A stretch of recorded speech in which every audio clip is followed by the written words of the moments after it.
Bom, galera, só para a gente fechar então, segundo ano, continuação do capítulo 13, Brasil nos fluxos migratórios. Bem rapidinho aqui, tá?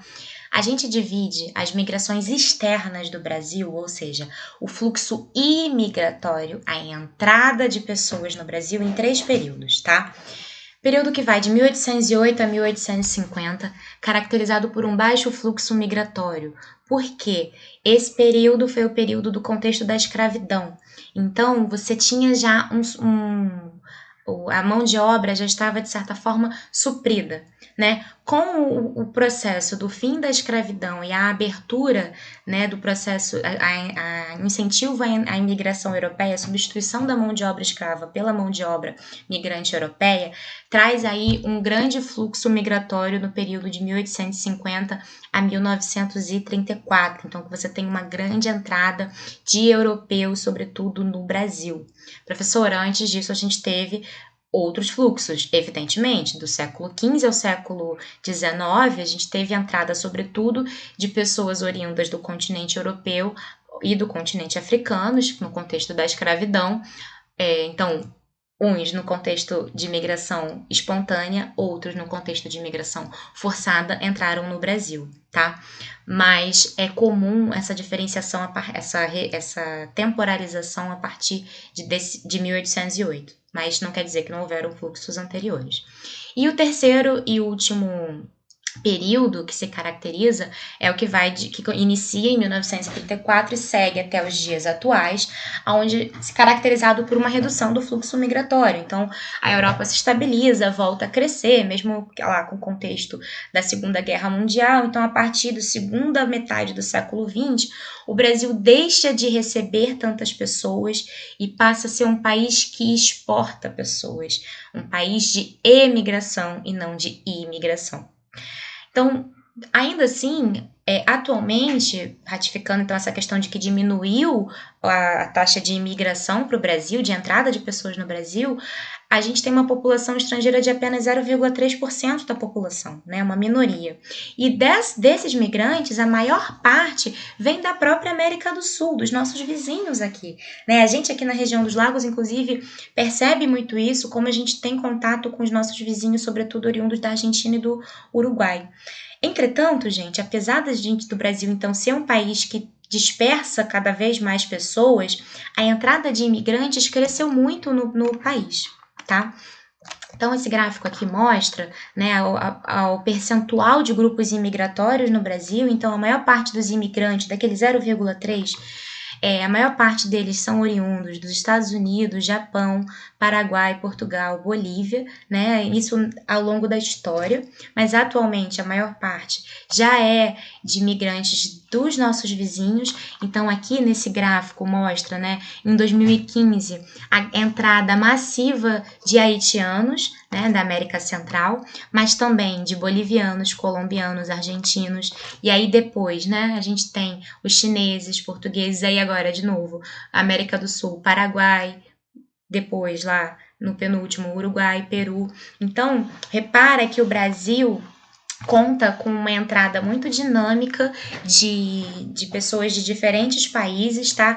Aqui no caso da América do Sul, tá relacionado, esses migrantes, em sua maioria, vêm para o Brasil porque o Brasil é ainda a maior potência econômica do continente, né, de toda a América Latina.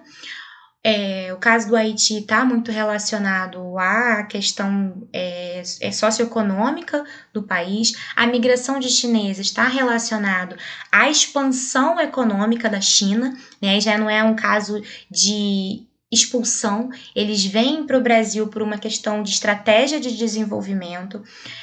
A mesma coisa acontece com os americanos.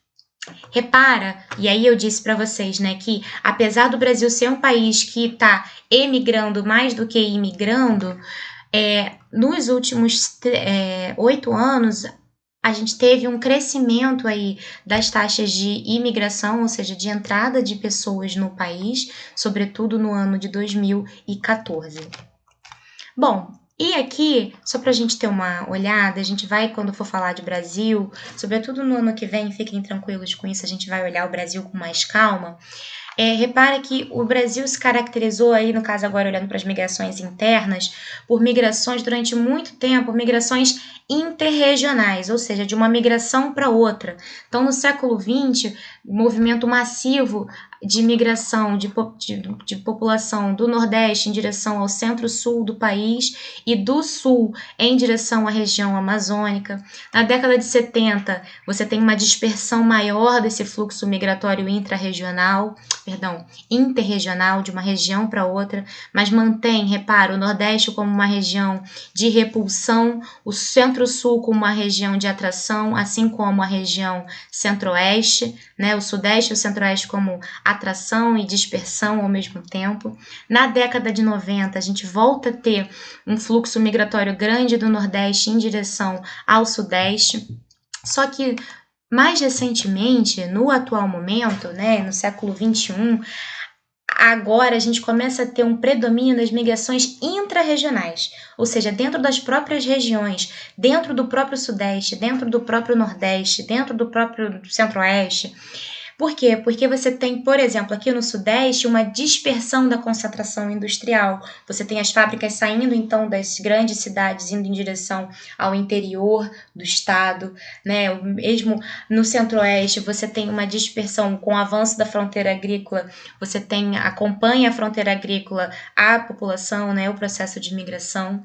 Uma outra característica das migrações internas no Brasil no século XXI são as migrações de retorno, sobretudo da região Sudeste para Nordeste. Por quê? Porque o Nordeste, a partir do século XXI, sobretudo, conta com um crescimento no seu desenvolvimento econômico, né? A sua atividade industrial começa a crescer, o turismo começa a crescer, então as pessoas começam a retornar para o Nordeste, ok?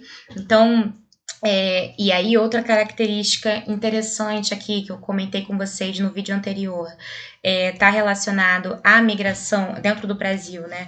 A gente tem agora também um fluxo cidade-campo cada vez maior, e agora no contexto da pandemia isso está se intensificando. Bom, e é isso, a gente vai falar com mais calma de Brasil, mas a ideia é passar esse panorama geral.